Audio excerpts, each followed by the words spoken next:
Esenlikler yurttaşlar, geçahşi, ildeşim. Esenlikler yurttaşlar. Hoş gördüm ildeşim. Bak, yurttaşlar öğerek bugün temamı hazine. Bir yurtta devlet oluşu olan hazine hakkında görüngeç alfaca. İki tema daha olacak. Da ikisini değil kesin. Şimdi esenlikler diyen ortak var da aslında salamlaşmamız. Bu değerli yurttaşlar sonra hakkında ne mani şöyle var. Söz vada tutmasın. Yani olsun yani. Kardeşim tamamlar sana değillerinde. Efendim olsun değillerinde. Efendim köyle Türkiye sözдөр. Bu ne demek? Erkin demek. Sana demek. Erkinlik. O zaman efendilikler demek. O da sizlere erkanlık, yani adatlık, yani bir maniler ya da son buraya atlat geçelim. Yurttaşlarımız diyalog endişesi. O zaman işte yerli kuruluş olsun ya merkezi devlet olsun demedi yani kabine kuruluşu var da burada değişik olsun ya da yerli hükümetlerin içinde böyle kadime olsun son dünyayı da praktikası ya da devlet hükümetlerinde olacak şekli şöyle denişler şu tema başında. Şimdi köp yurtlarda çok hayretin devlet kuruluş hakkında bağımsız. Köp yurtlarda hükümeti değişik yerlerin görselerde işleyiş düzgünlüğü. Sonra şöyle senin ya bir neçe görünüşün içine paylaşmalardı. Halka yakın, halka behliyetli, yurt behliyetli bir görünüşü var sanırım. Bağımsız olmak. Ve hazine demek, ne demek var? Yurdun sadiyetini belirtilen yani geleceğini, geçmişiyle bağlı geleceğini, sadece şu ülkeye sadece geleceğini ölçek ortaya çıkarıp durmuşa getirilen bir kuruluşların birisi de o zaman Safarak Bey'in aydanlar sonunda yani hazine sizin garantısını değil. Yani, bu ne lider yerleşti. Her bir yurtta ya da yerli hükümette hazinenin kuruplu olmalı yani güçlü olmalı diye edelim. E, yurttaşın yani vatandaşın sonuçta hukuka hukuku hukukunu iyi olmağını, korunmağını, etmağını teklif olan olursa e, şimdi bunun kapsamı maliyet yani finans ministerliği geçerli maliyet. Yani şu tarzda da bu neme bunu çok millet öyle ya da hazine maliye oluşlar yani şeyler diyemizde şöyle has tabi yöneticiler anlamında yurdun statistikasını ölçer. Yani kamu ya da public yani halka edilen sayıcılar yani edilecek sayıcılar hayati kuruluşlara, hayati idarelara neçe edileceklerini ya da neçe çıktıcı edilmediğini yani sonra ölçer yani hata bu hata eden kuruluş diye düşündüğümüz da öne kesildi. Sonun hazine ödürlüyor. Yani yurdun içindeki sadece politikaları var. Siyasetin politikaları var da sadece politika. Neyle ve tutmaysan tercih tutmadan neyle alıp varmanı öğrenin. E, Yurt hükmünde ya da yerli kuruluşlar yani iller, ilçeler ölçüsünde neyle öğrenmek varmanı. Sonra belirleyen politikaları var da sadece politikaları. Mesela bir ilde azap 50 tane ferma olmalı. Azap yani bir dönemçilik, et dönemçiliği değişiyor. Ya da Göğünün görünüşünde neçe ton göğünün önmeli. Böyle ilde fark edilmeli görünüş mesela sonra tonnajı vardır. Yani onun da sarı ihracat ya da yurt dışına e, satılma görünüşü vardır. Ya da yine ile neme gerek. İnstitüt gerek. Sonra gelecekte sonra ile nahili bir de verecek ya da her nahil sonra çıktıcı olacak. Çok önemli tasavvunu, statistikasını edip hazine tavsiye da sonra dokümantasyonu. Hazine de sonra öz listler var. E, Ölçüye, stratejik iktisadi nahile bir de olacak. Öz ilim politikasına ya da yurdun politikasına göre dəxillikli halk üçün ya dəxillikli adaylar ölçüye de hata çıkarıp maliyeti listelerini ayırıyor mümkün yani kuruluş için mesela yani karşımdan institut için diyelim ya da davat fabrika kurmalı onun yani karşımda ya da firma yani firma yaştan firma açmana halka öğretmeli yani kredi vermeli ya da hiç kaytarması yani firmalar traktör oluşunda konu öğretmeli idare etmeli kaytarması ya da mesela dizel diyorlar dizel e, yalnızını arzanlar oluşundan vermeli yani şartlarını ölçüştürüp yani ilim ya da yurdun öğrenme getirecek perspektifini obyektleri, proyektleri, şartları ölçeyen bir neme oluyor da. Bunun sonunda maliyeti işte yani pulunu yani toprak gerekli toprağını sonun yani çıktıcıların götürülen bir kuruluş da kalmaz. Ya da yani yurt dışında okulu derken, işe derken sonunda pul transaksiyonu ya da yani pul işlemi yurt dışında. Size anladı yani portföyde cash ya da yani pul götürülen o kartaş çıkaran bank kuruluşuna da işte davet. Dolayısıyla da cevaplar verilen yani garanti verilen yine daha bilmeden yani herkes banktan üstünden işleyen bir adaylar olayım. Yani şu anda da en aklında hazine, sonra hazine garantileri, çok ayda kartımızdan bu soğumamında yani yerde bu adaylar alışveriş etmeyi yani bu alışverişine de yine sol hazine kuruluşu cevap veriyor.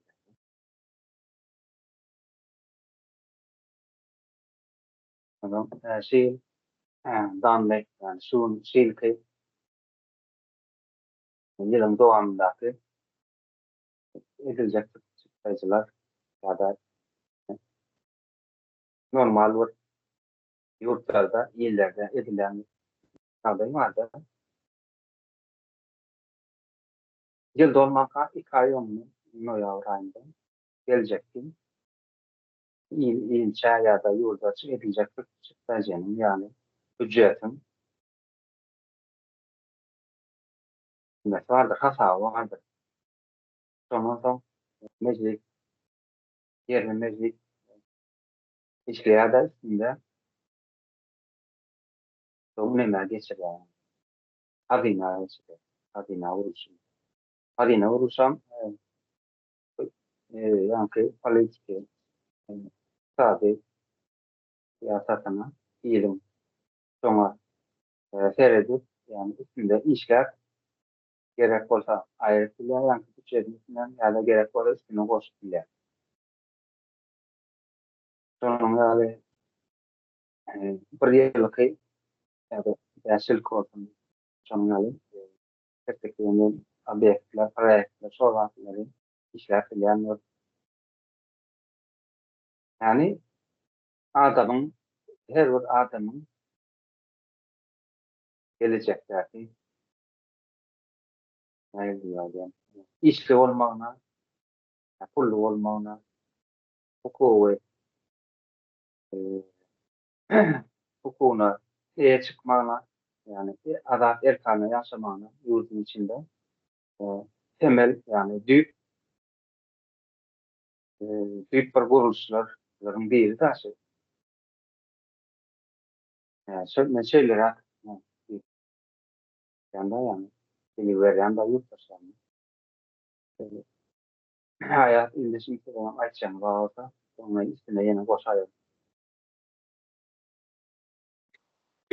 Ama benim biraz Mehmet'in öz bilişim boyunca ayıp vereyim. Ne siz varını ayttınız verin. Benim birazcık nemelerimi koşayım bileyenlerimle. Nemedir. Neme deyip aytsam kam. Hadeyna neme. O bir bağımsız bir kuruluştur. O bağımsız bir kuruluş ve nehil diye hadeyna bütün yurdun nemeti toprağı şona değiştirdi. Toprak demek, toprak onun yer altı baylığı var, yer üstü baylığı var. Tüm şol var, tebiğe baylığı bilen o toprak hadeyna kadar mesela. Hem neme vardır, bütçetsel işler vardır, gelirler vardır, gelen talgıtlar vardır. Onların hem tam hadeyna gitkendir. Şimdi hadeyna içinde de bir nemeleri var, bölümleri var da. Nemeden var diyeriz de yine nemeden şol neme salatların geliri gideri bücret değil ya da şol bücretten varattır. Ondan sonra rezerv fondu vardır. Hazinanın altın rezervi vardır. Yine de bir neçe rezervden oluşuyandır. Mesela benim hazinan içindeki şol bücret diye, bücret ne demek? Bu girdeci hazinanın girdecisini ve çıktıcısını hesaplayan bir neme. Yani bücreti girdeci nereden geliyor? Mesela salattan gelyendir. Ya da yurdun tebiği resurslarını neft diyeli, gaz diyeli ya da başka da bir tebiği resursların satmağından gelen girdeci bolup biler. Ya da mesela yurttaşından getirilen importtan salgıt bolup biler. Umama her türlü salgıtlar ve resurslardan gelen pullar bu nemenin hadeynan girdecisidir. Hem yurt içi hem yurttaşının salgıtları, tebiği resurslardan gelen girdeci. Çıktıcılar olsa ve hem o devlet aparatını üçün etmek için çıktıcı vardır. Ondan sonra harbi üçüncülüğü vardır. O çıktıcısı vardır. Bu da sosyal üçüncülüğü için çıkaryan çıktıcısı vardır. Ondan sonra yani şu bücrete gelen girdeci bilen edilen çıktıcının arasındaki oran neme değil ya da neme değil ya o profesit ve defisite bölünüyor. Yani eğer bir bücrete gelen girdeci nemeden çıktıcıdan kâr olsa ama profesit değil ya ve onu artmışlıklar şol gelen girdeci köp oluyor da profesitte çıktıcı az oluyor ve o gelen girdeciler Demedäki hazinadäki rezerv fonda yatırılýandyr. Äçaşyk rezerv fondu vardır, ona yatırılýandyr. Aýerde meselem çykdagy girdejiginen köprak bolsa, olaýam defitsit bolýandyr we ol nemeni bu defitsitden ýa-ha çykdaýjyny azalmaň ýolu bilen nemetýän dengeleýändirler ýa-da rezerv fonddan neme serişde alınýandyr, şeýdip dengelenýändir. Yine hazinanın şöyle nemeten vardır. Gerek yerinde mesela borcam alıp bilyendir. Yurdun içinden alıp bilyendir borç. Buna iç borç değilyendir. Yurdun içindeki bankalardan borç alıp bilye gereklerinde bu iç borca giriyendir. Ya da yurdun dışından mesela valutlu fondlar, dip fondlar vardır. Başlarsanız. Şolardan daşary yurtdan alan borcuna da daş borç diýilýändir. Ondan soň bu hazinanyň nemesi vardır. Bir topar funksiyasy vardır. Meselem satış funksiyasy vardır. Meselem hani nemeden hazinada işi topraklary satmak ýaly satış nemesi vardır. Ticaret funksiyasy vardır. Biram ýa-da yurdun içindäki banklaryň balansyny dengeleýändir. O funksiyasy vardır. Biram daşary yurtlaryň banka bilen işleşme funksiyasy vardır. Umuman wara bar finansiwy yurdun içindäki bar finansiwy nemeleri hereketi hazine etýändir. Yani umumy alsak hazinany bir yurdun beýnisi diýip bilersiz. Mesela many ýanky ýönekeje dilde düşündirjek bolsak, deme dinleýijilere şuňa bir maşgala bilen düşündireli da. Mesela maşgalaňyzyň içinde gapçyk vardır. Ele gelýän girdijiňiz pul serişdesi bolan gapçyk vardır. Ya da mesela maşgalaňyzyň içinden satylan altynlaryňyz vardır. Dogry diými? Ol vardır. Size degişli maşin var, ulogyňyz vardır. Ya size degişli malyňyz vardır. Yani ne bileyin bir kicicik işiniz vardır, o sizin tüm hazinanızdır. Bunu siz özünüz, başkalarına da göre hareket etýänsiniz. Nähili ol gapçykdaky puly nädip köpeltmek üçin, meselem gerek yerinde borç alýandyrsynız, nemeden, daşardan, soň ol alan borcuňyzy meselem bir işe ýatyrýansyňız, ol yatyran işinizden size girdice getirýändir. Şoňany deme düşündirsek, hazinada uly maştapda nemenin yurt maştabında şeýle nemeleri, funksiyalary vardır. Sada bir dilde neme düşündirsek. Ýene neme diýjek bolýanym şul hazine we maliýe diýerseň, hazine we maliýe ikisi yani maliýe finansdyr. Hazine bilen finans ikisi yani bir zatdyr aslında. Finans ýönetmeýän nemedir? Finans ýönetmedir ve bu nemedir? Ayrı bir, bağımsız bir guruluşdur. Hiç kim goşulyp bilýän däldir meselem. Ine häzir yurdun içinde, aslında yurdun içinde hazine diýen düşünje hiç ýokdur. Yurdun içindäki bir nemeden adamdan hazina näme diýsen, o hazinaň nämedigine hiç düşünjesi ýokdur. Hazina ýa-da hazina bir içi doly neme sandyk diýip taklaýandyr. Hazina düşünjesi hiç ýokdur, öldürilendir we yurdun içindäki hazina aslan ýok yurdun içinde hazina galmakdan diýelim şeýle alanyp hazina var diýeli, bar bolanda da yani bir tane adamın elinde hazina. Näme diýilýär bu? Siýasatçynyň elinde diýelim. Hazina bir nemenin elinde. Yani neme diýilýär, näme merkezleşdirilen deme bolýar, ýönetim, merkezleşdirilen ýönetim bolanda hazina da bir adamyň elinde bolýar. Hazinanyň içine de goşulýar, özü ýeka adam demek şunu. Aslında hazina nemenkidir, halkynkydyr. Bir hazina var olsa bir yurtda, o hazina halkynkydyr. Ama bizim yurdun içinde häzir hazina bir adamyň elindedir. Ýeka adam elinde. Şu wagtlykça şunları aýdyn, siz dowam edin, soň oşurdum menen. Ova Hazyna senin yurtta bizim yurdum ýagdaýy geçýär daýynda. Hökümet bar ýaly bolup görünýär da ýa-da. Hazyna bar bolan bolsa senin yurtta döwlet şeklinde bar bolan bolsa birileri yurttaşyna halkyň 60 ýaş götüren yurttaşyna işlenildi.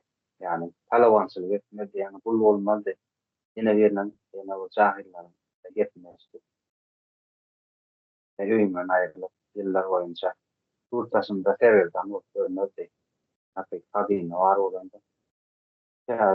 Hazyna bizim garantymyz da bizim ýaşaýyşymyzyň garantysy. Yurdun içinde ýani büdjet ýa-da ýyllyk büdjet.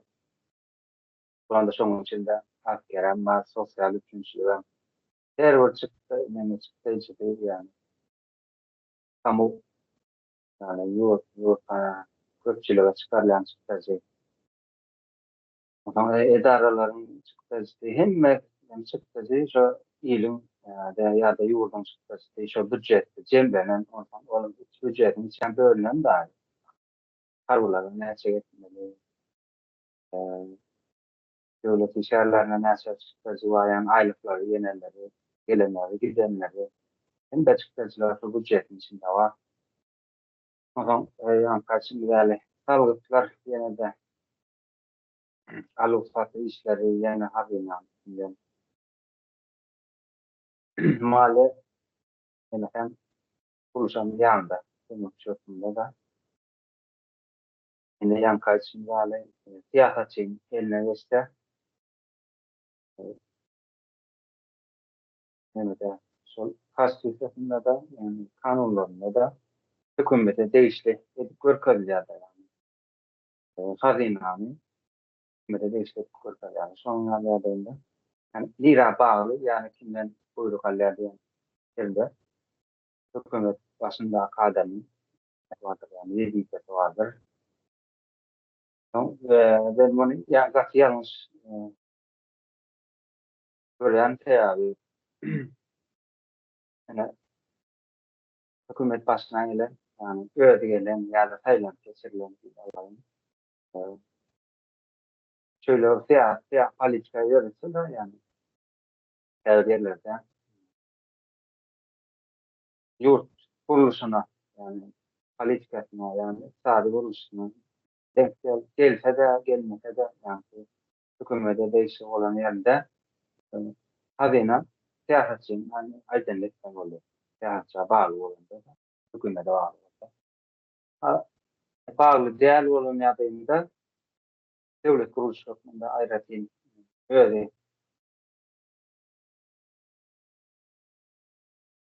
nahilde vardı. Öyle yurt ya da il devletinin politikasını sağlık kuruluşunu böyle belirleyen vaktinde yani ölçekli hukukluyan yerdeyinde yani içinden talimata ya da buyruğa karara garaşman ya da karar dinleme vadede sağda yönetildi ayetiyatı. Öğretmen işini öyle cevaplar hakkında görende.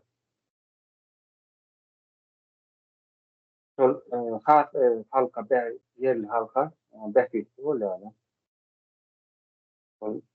Siyasetçinin eline geçen de olsa doğru olsun, ne doğru olsun şu siyasetçinin kendisindeki ya da alıp arayan yolundaki harekete cevaplar yani bağlı olsa her bir kararda ya da her bir buyrukta gelen buyrukta devlet politikasına karşı gelen ama yani yurt politikasına karşı gelen ama kararı kavullanıp şunun uğrunda yani belki sizden olsa yani çıktıcıları ediyen olsa maalesef işte düşüren olsa ya da sağlıkları son olarak belirleyen olsa eyyam yurdun çöküşüne, yavaş yavaş çöküşüne ya da Elbette bu der çok içinde kariyerinin devamında olan o yani yılların devamında da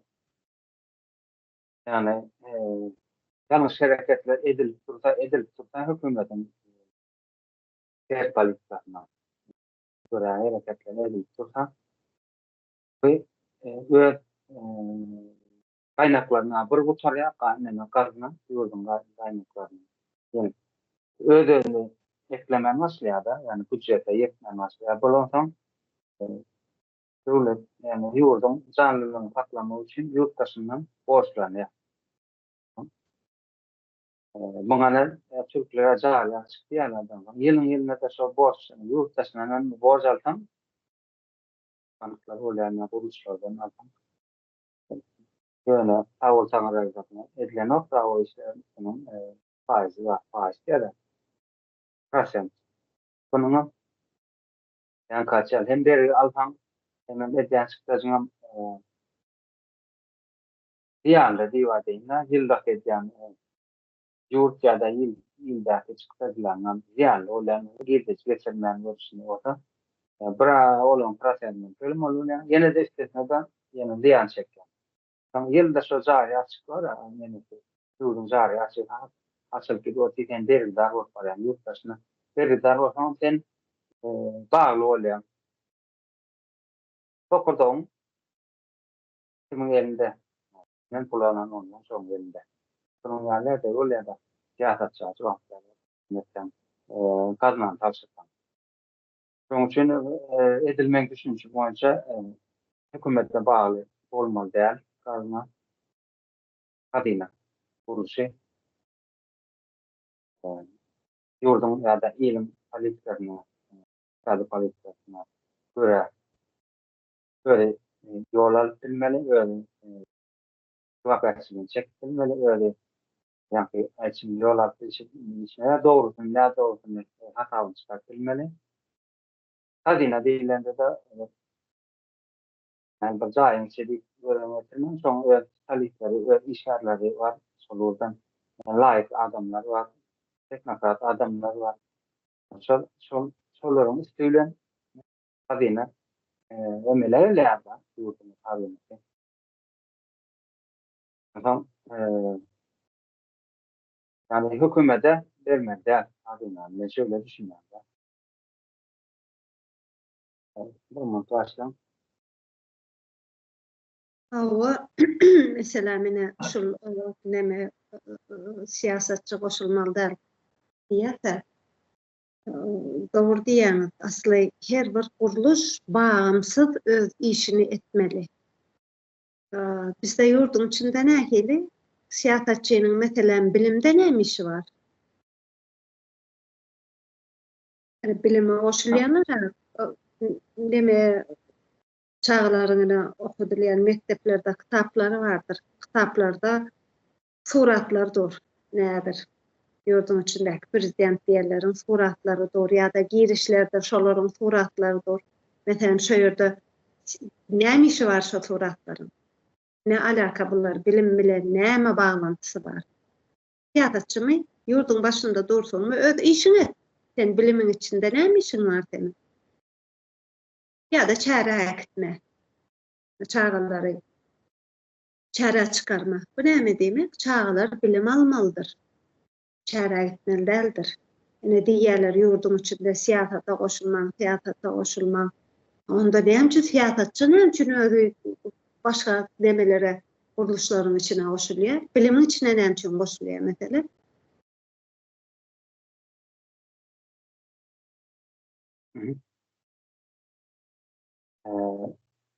Ben devam edeyim. Sözüm Dawam edin. Şimdi bizim yurdun ya da başka da var, başka dünya var. Rusya yurdunun Cumhurbaşkanlığında edil kuruluşundan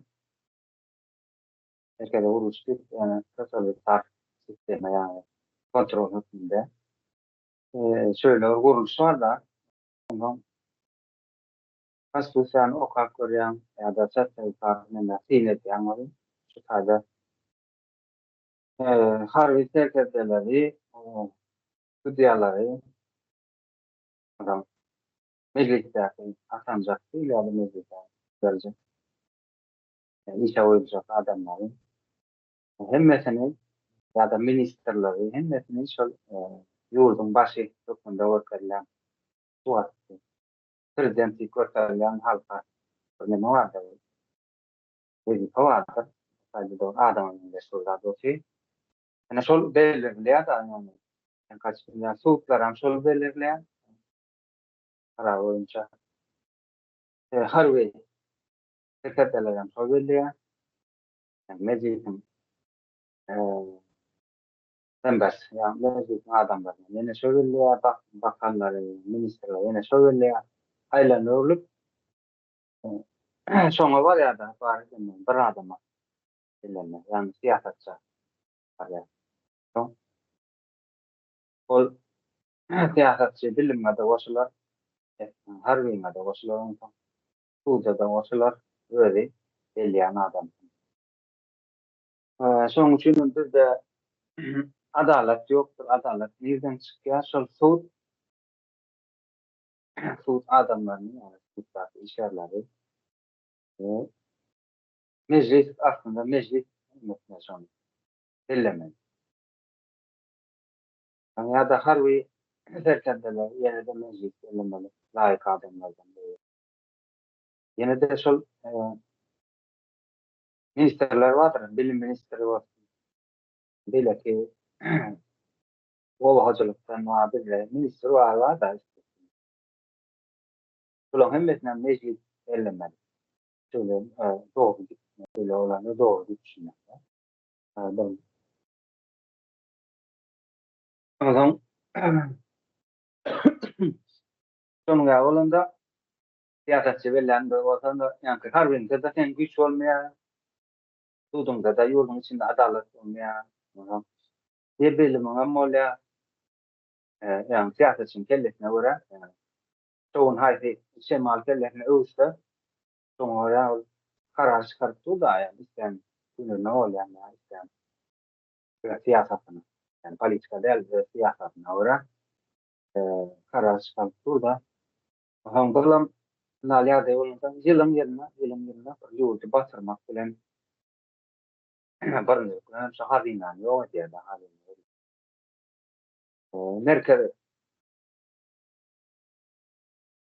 Merkezi bank diýändir. Merkezi bankyň başyndaky adamy, ýani ýa-da hazynyň başyndaky adamy, ýene de şol prezident bilen adam, ýene de şol belleşek bolsa, ýene de şonuň kararlaryny berilen ýöretiljek bolsa, ýene de şoň ýaly güýç, ýani güýç bolýar, bir adam elinde güýç çenlenýär.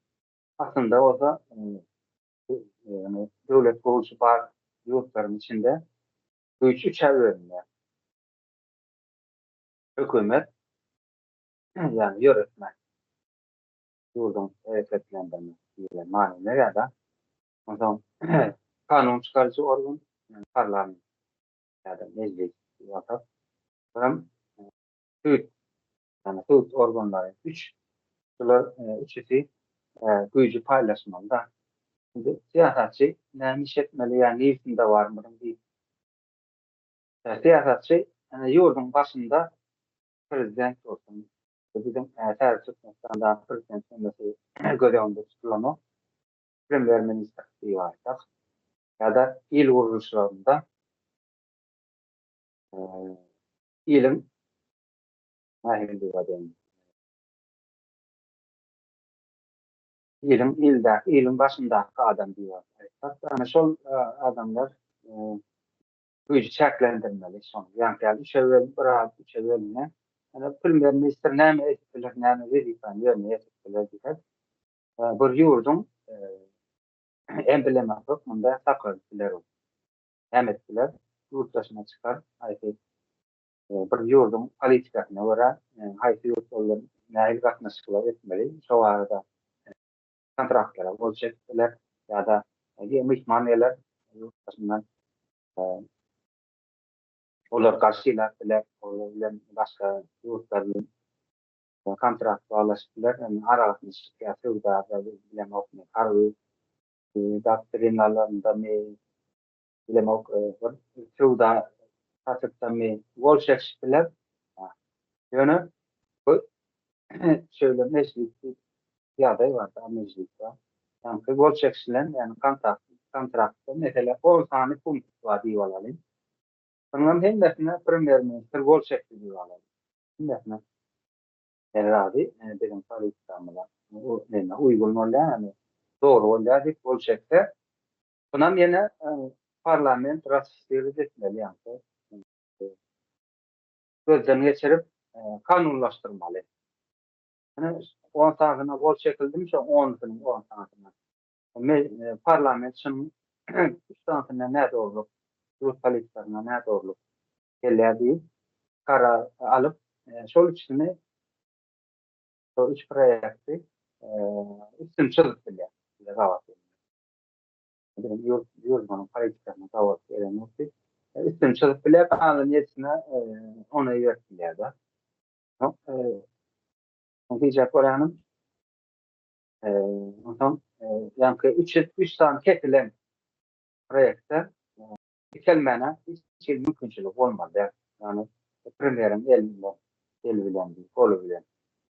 Ondan yine de sol 7 tane feyrat seyirde edilse parlamentin şu 7 boyunca yurttaşlarıyla haytan mutabık yurdum Dışişleri İşleri Ministerliği yerlerden gelindi aslında katnaşıyor için. Ama solurların yani karara getirip olur. Onun için de 7 bir de kavat geldi. Parlamentin kararı son karar oluyor. Yani siyasetçi bir adama yani bir şahsa güç ele geçirmede yani premier abloşka bu yurdun abloşkasında oldular diye şöyle düşünüyorlar. Ama illerin içinde ya da ilçelerin içinde de şunun yer olmalı. Yani her ilçenin ya da ilin öz parlamenti olmalı. Meclisi olmalı. Yıllık bütçesi kavullanmayan, hatalı çıkaryan, onun üstünden hazine vesaire hazinede evet hazinenin ilim politikanı davet edilen ya hazinenin gücüne nahi alım gücü diye ya yani götürülecek mi yani bu ciheti ya üstüne koşulacak mı şartlar hatası yani meclisten aravalısı olmalı ki bir işlemi. Sonun olanda dedim ki yani şu an siyasetçiler dedim yani yurdun içinde bilim adip katmakyalar da 4 yıl 5 yıl üniversite yaşama katmayalar olun. Yurttaşına çıkıp hiç gelin gücü yoktur yaşlanmamış. Sol bunun içinde alan bilim ılımlar ve hiç gelin hiç yurtta da yona geçip özüm yurtta plan oklar, işler plan oklar. Onun başarı okumalı. İstemeli oluyorlar. Ya da yani kaç milyar çare anlatıp söyler mi? Pakta yığdırıp söyler mi? Okuçulara ya da harbiylere neden? Harbi talim öğretmenlerine eskerler iyilik etmeli meydanlarda ya boyun vakti, sağır vakti hiç yeri etmeli. Bu mesela verdiklerini taşlanmalı. Yine şu tarzda da onun neresine de yeni sonunyalı yurdun içinde ilim aldım bir kararlar gafta olup yetişiyor. Adam yang kaya nail berjemle jur sedan maram antara hafiyen mesela siyasetçinin eline güç geçende nime başladı yani cahil doğru başlıyor. Cahillik doğuran neme bile neme getiriyor diyor. Hatta önünden böyle ya harbi siyasetçi var böyle önün orasıyla noktina fasad etkendirler. Ayaklarını yukarı kaldırıp yürek orkadarlar para bu yarama derler. Yani Taliban'dan çekine dururlar. Bu terörist işte hükümet değil, kuruluş diye var yani. Sonunun çekiner durur. O zaman medisina işgärlerin hem de dahillik bilen yönetilse de gatlap olup yetişer. Öz halkın öz soyu çağalarını yanlış kollar ve bildirir. Bilem medisinin yetmezçilik bilen yani uralların yetmezçiliği bilen, ılımı yetmezçiliği bilen yine ortalama yaşın senin nima var? 50 var, burada 40 yaşa var, sonra 40 var. Şeyler gider. Olumlamız ne yani? Eder, cahillik elde tiyatrosun eline uçuyorsa. Gorkop, elik okuçular yetiştirir. Tarih kısımları bir nima vardır. Bu söz vardır. Sonun hali okuçular yetiştirir da. Yani şu dine tiyatroça hürmet edip bilecek okuçuları yani adamlar yetiştirir. Eskerde yani her ullukta oğlanlar çağrılarında edilip sayıyı güýje boyun bolup duran adamlar yetiştirirler. Yanlışam bolsa şo güýç diýip kabul edilýär diýen şol. Şonuň ýalmasan hazinaň ýetişýär, tanklaryň ýok, onu garawadyr emele gelýär, şöýdip halkyň topragy ona eline kärende hökmünde berilýär. Adatlyklar, yani erkinlik elinden gidecek. Mertebe bir ýagdaý bardyr. Adama değişdi olan duygu diýýär ýa-da. Demek adamı doğan adamın yanındadır yani erkinlik var yoksa mertebede dikelyandır. Erkinlik yok olsa yani adalet yok olsa mertebede dikelen o günde dikilen yandır. Mertebede senin nemi oluyor? Sana değişli nemi borçlu sana değişli toprağın elinden anlattılar, hukukun elinden anlattılar, ağaların eskerde öldürüldüler, yurttaşına çıkıp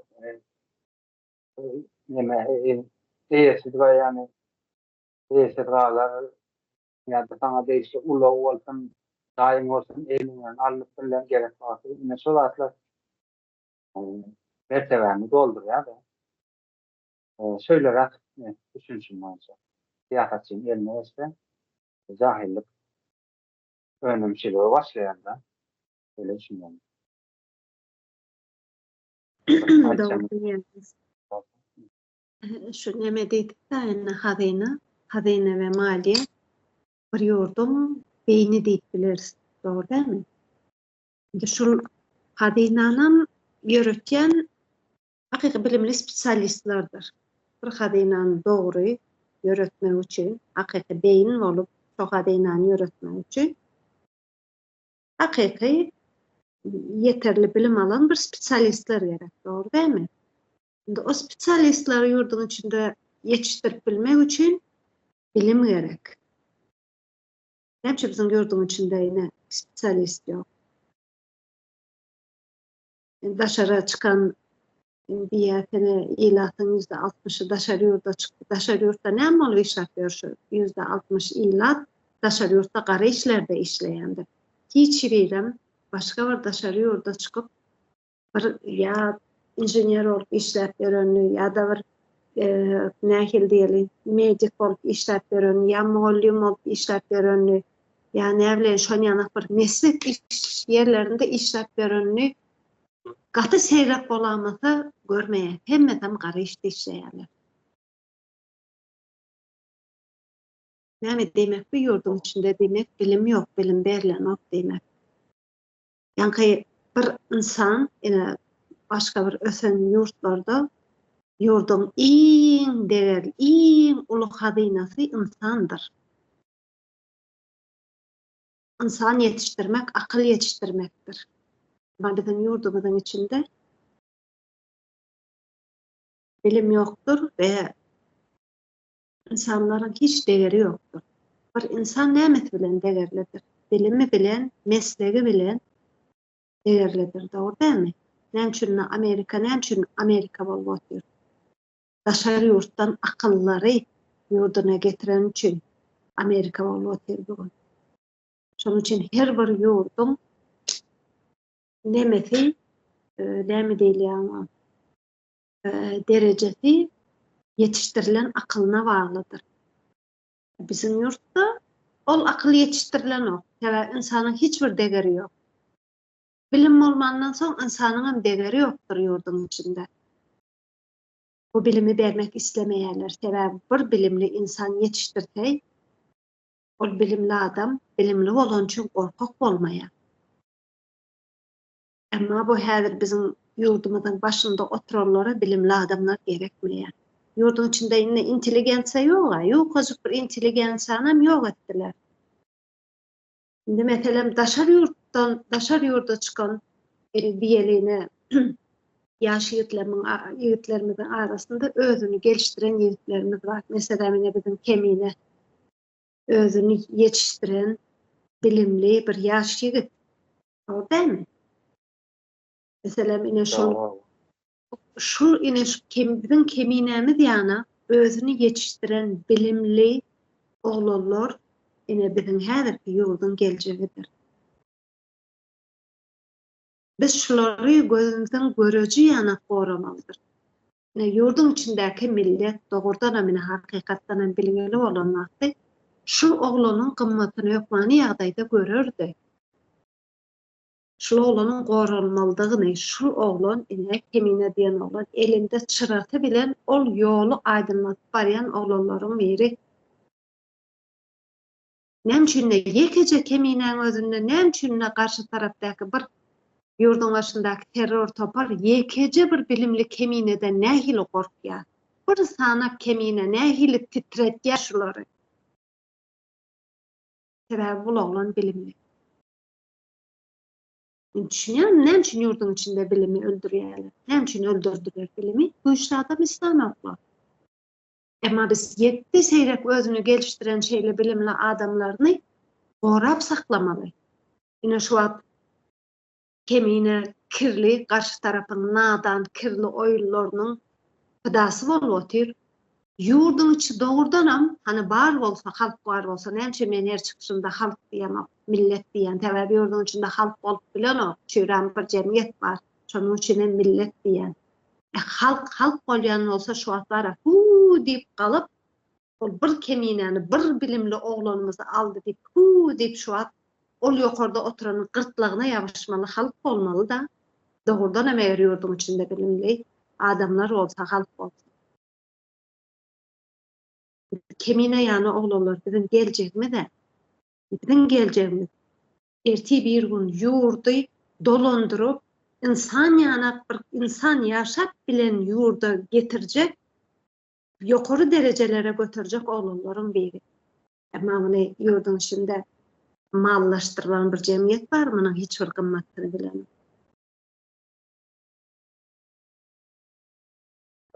Bilmeýin, bu ýurt haçana çelli beýdip ýaşajak meselemine daşar ýurda çykyp otyrlar da insanlar. Indi ýurdumyň insany, hemmeten ýurdumyň insany.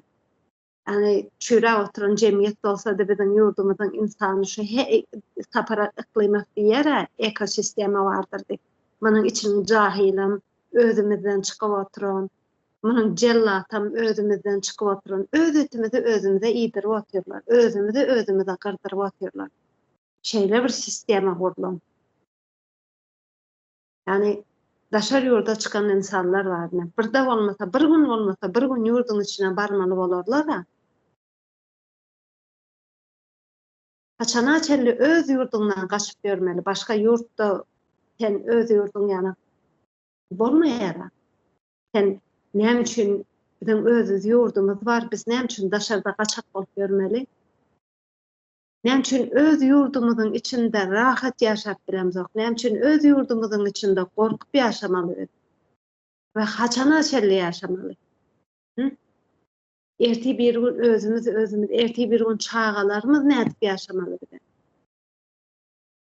Bedip ýaşap bolmada, bir ýerde maňa dur diýmelidir. Bir ýerde gözüňi açmalydyr. Yetmedimi?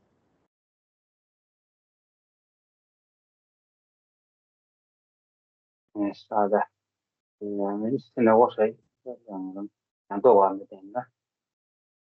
Ýurdun içinde aytanmasa bilen ýurt ýolda şoň gurulşy bar-da. Demeli, gurulşy bar. Şoň sistemasy bar. Şol halkyna göreldi otaýan. Yani şol nämäni gurulşyň ýansymasy, ýani köleketi diýip alaly. Gurulşyň halk şol kölekanyň gurulşy. Bizim hemme halkyň içinde, toplumyň içinde diýip alaly. Cemiyetiň içinde üç pikirli bolsaň ýa-da ilmli köpürak bolsaň, akylly mysyň sen diýerler ýa-da akyl urupdyr seni. Şonuň ýaly bir akylly bolan bir garşylyk bar-da, direnç bar. Olam nähil diýýärdim, jemgyýetimizi bizim inkubatordan çykan bar adamlary, inkubatordan çykan adam, sary jüjeler bolanlar bar diýerler meňzeş.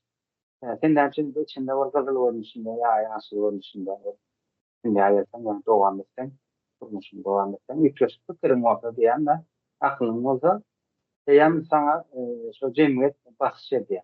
Yani aklı olan karşılığı var da. Yani kendine hayatında da meştayda, Praga'da, Rus Murada, izlemeyen de, Rus Murada. Hemen kurucu mevziyetim. Üyesi hükmünde, üyesi hükmünde, belki meňem menim nereden beri da ben belki neler öğrensin yani. Daha koyarsın belki bir yerlerine. Kemine, ben söyledim diyen de kemine arz ettirmem için. Belki menim bana nereden beri sen söylettirirsin. Ya da sen öz eýerlerine yakıraksın. Bir oradan adamların yani aklını ilme düşüp verme.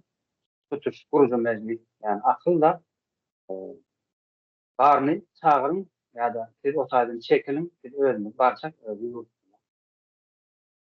Aslında yani Rus Murat yani Praga'da Rus Murat şu sözlerle aydan sözlerle yani genel maşgalanın yanına çağırıp onam üstünden bu tepkiler atıyor. Meselelerine. Özünün irade eksikliğini aydı atıyor da bakır batıyor hareket ediyor. Şimdi şol yurtta bu sistema, kurulum sistemi var da akıllı avaşı olur. Bizim şu vurucu meşlik olup akıllı olabilir. Gayratını çatlayan olsa farklı fayda vurudum amalıyor. Bir barca yurt dedin ki bir barsak sadece kretten yutacak. Gerek orada demir yolunu yapacak. Önünde demir yolunu yapacak. Yani Rus Murat öz demesini, muradını yetiştiler. Bunun üstünde benim arz ettim diyecek olan da. Ondan şimdi yani kıyadını diyorum sizler. Siyasetçi kendinde büyük olman değerlidir. Yani oğlum nedir? Yani üçe bölünen yatayında birbirini yani üç emeler su, parlament, hükümet üçesini birbirini kontrol ediyor. Yani birbirine yanlış olan hareketini dur deyip bile yanlışlığını eline vurup bile yanlışlığını ya da birbirini kontrol ediyor. Sonun yatayıp olanda o sayede cahillik öğretilmiyor. Yine bilim bilen, ilim bilen ortaya çıkılmıyor. Herkim ondan yani layık değiller, layık adamlar yerinde öyle. Sonun bilen senin harbi düzgünün medisinanın, bilimin, o hocalık olsun, ya maldarçılığın olsun, başka içki politikanın doğru düzgünde yürü ya da yani yurt bunun önünden yuvaşıyorsan nema var ya ya da yani halk partisi hareketleri veya yurt partisi hareketinin içinde oluyor. Son ayda diyorum ben. Evet. Oňurgaly bolmak gaty kyn ildeş. Oňurgasız dowladaş döwerek. Yani nadanlyk bilen kirli oyun oynamak gerek geldi. Şöýtdir cüce avlanýanyk ýeke awlamak gerek geldi. Oňurgaly bolup oýnak bolýandyr oyun. Oňurgaly bolup. Yani oňurga gerekme da orada mi? Hemme de oňurgaly bolup bilýän.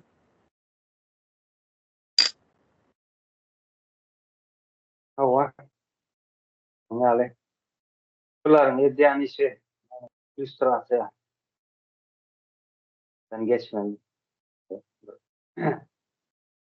Öyle sisteman yıkıp täze çıkmasdan sistemini diketmek. İdeal olan bar bolsa çok mäne suratda illüstrasiýa geçmeli de. Diýen käzi Rus muratlar var. Sawuşlar var. Tutarşyndaky bärinçi kolonnaň adamlar barlar. Şolar ýurdun içindäki mehmeler çylýur tokap bolýarlar ýene döwlet ara diýip atnaşyklar var diýip ortaýda. Yani Russiýada okap gelýänler var mehmeler. Bularyň golaryna hoşak memnun. Olar düşünýärler da özleri ýalmyka, özleri adam, özleri ýaly gaýrat namalda adamlar ölýän. Bizler özü üçin barýan ýok, ýurdumda erkinligini almak üçin, halkymyz bähbidi üçin barýar, ýurdun bähbidi üçin barmakçy. Ýurt dediňki zat. Şoňa hajyň durmadlygyna garşy kurşudaky. Hajyň durmadlygyna garşy. Illüstrasiýada da näme edenje rahmetin diýýär, hyzmatyň ruhlanýanda halkyna beren ziýanyň seni garşylygyny görürsiň. Onun artık yani kanuny ýurt kurmakçy, senin hukumy elinden almakçy däldir, seni gorunmaga da hukukyň galjak, adam ýaşaýjak. Şöyle o zaman bularym Russiýa, yani sömürüp duran bir ýurdun hyzmatynda, yani Rus muratlar buların hyzmatynda bolan soňlar halkyň sesine, yani gurucu memlekete garşy çıkyp bilerler bolar. Yani haýsy ýaly. Illüstrasiýanyň hykmany bolmalydyr. Bizde yani halka döneçler çekdiren 1860 ýyldan bäri çekdirýän bedonlar var da aydın adamlarını ayırıp buradan ayırıp yani yurdum ayağına sonra gitmene de badak ol gelen kuruluş var da çok kuruluşu yok etmek için. Sonra kim bana hizmet eden olsa eden hizmetinin karşılığını alır. Benim düşüncem söyledim. O aslan şu özlerinin yüzünü görkezýärler nähildegini.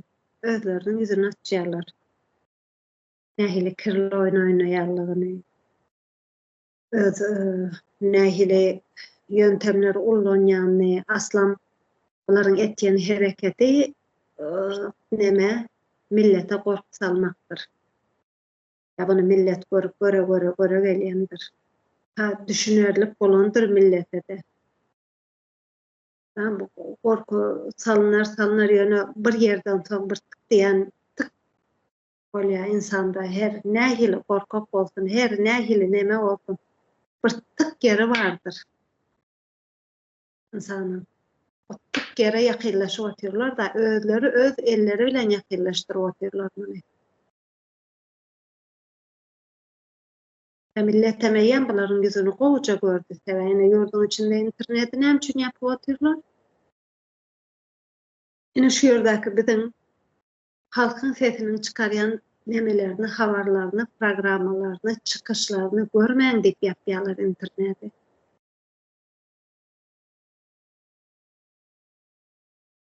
Wow. Şonuň üçin ýapýarlar.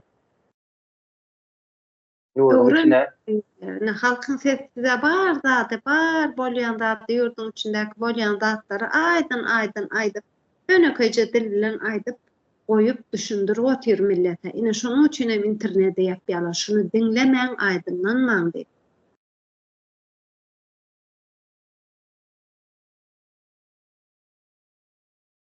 Doğru. Ama daşarda yine bir tanak devlet kurulup atıyor. Herde Türkmenistan devlet. Yine hazinatan var, kuruluşlarım var, meclisem işlev atıyor. Neçe yıldan beri milletem aydınlatıp atıyor. Neçe millet aydınlandı. Çünkü yanaklar 4 yıl bundan otol millet nähildi, 4 yıl ondan soň nähili millet indi ağı qarany taýgarar derejä geldi. Piyasadaki näçe tane kirli oýlulary çözüp biljek derejä gelen bolmaly millete.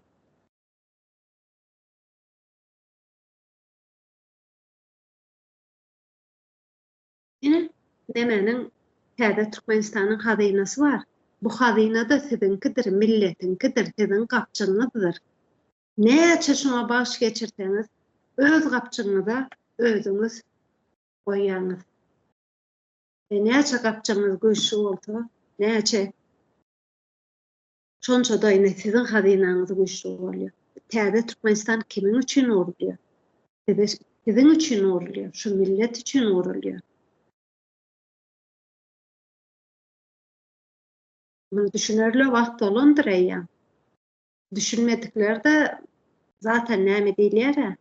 Batsın diýerlermi, näme diýerler? Ýok bolma mahkumsunuz. Düşünmeýärlere, gözüni açmaýarlara ýa-da düşünmesizlikden gelýärlermi ýa-da sesini çykarmany neme dep hany edibertirler, any soň biz barars diýerlermi? Ýok, oňanyk zat ýok. Her kim elini daşyň aşagyna goýmalydyr. Ýurt hemmenkidir. Ýurtdyň halkyň setindäkilerden däl ibarat däldir. Ýurt hemmeninkidir we hemme elini daşyň aşagyna goýmalydyr. Meniň aýtjagym şundan bar. Wagty zaman gaspytyr ola. Şu sade. O kenem uzak köpräge de çekdim. Bolýarynda dinläniňiz üçin sag bolun. Dinläň, netije çykaryň. Ondan soň hereket wagtydyr. Beýdip ýaşamak bolmaz. Gözüňiz bilen görensiňiz, mundan biýana gowuluk ýokdur. 30 ýyldan bäri görüp gelýäňiz, hiç gowy däl. Saat saýyn erwede gitýändir. Mundan soň beter bol. Beter. Mundan soň ne derejede beter boljak bilmeýän. Ýani daşa maňlaýan degdi, ýarylda maňlay, ganada maňlay, welin häle kendir aktivleşen millet ýok. Näme mundan beter, näme gerek bilemok men. Näme gerek mundan beter hiç gowluk ýok. Bolman bokuryň içinde otyrys. Kollaps mundan aňyrda ýok, ýol ýok. Mundan soň o düşen ýeriňizden ýuwaş-ýuwaş gal ýokary turmalydyr millet. Doğru. Turmalydyr. Turum. Hemme zadyň farkynda, köp farkyndasyňyz. Bunyň farkyna baransyňyz eýýär. Ýöne köpeňizden sesiňiz çykarmany otyrsyňyz. Ýöne mundan soň ses çykarmany başaryň. Bir-biriň arkaňyzda durmany, ses çykarmany. Taýin bolun hemme zada. Taýin bolun. Bu ýurdy, bu topraklary almadan hiç rahat ýokdur. Rahat ýaşamak isleseňiz, öz ýurduňyzda arkaýyn girip çykyp rahat, hiç zatdan gorkmany ýaşamak isleseňiz, bugün ses çykarmak zorundasyňyz. Ýok, başga ýol ýok.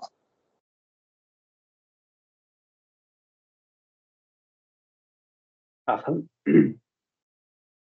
öz ýaşamyň üçin göreşmek para düzgün bolar. Yani adam hukmunda sayan adam. Yok, sen mankut bolsaň, sende duýgu bolmaýan, mehre bolmaýan, hukuk bolmaýan,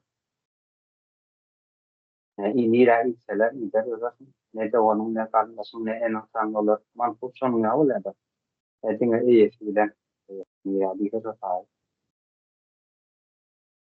Soğuşlardan sağ olursan elim. Taw gorkmaň özüňizden, gorkmaň, gorku garşy tarapda. Şeýle ýeke-ýeke ogurlamalarynyň sebäbi näme? Gorkudur. Gorku garşy tarapdadyr. Gorkma gedegi garşy tarapyňdyr. Näçe gorksaňyz şonça üstüňize minilýändir. Şoň üçin gorkmagy gerek ýok. Ildeşler. Owa. Any gelendir. Ýuwaş-ýuwaş artık sesi her yerden bir sesi çıkarmana başlasa. Çıkarın artık şu sesi. Bolýa. Sag onuň dinläni üçin. Ola. Sağ olsan sağ olun.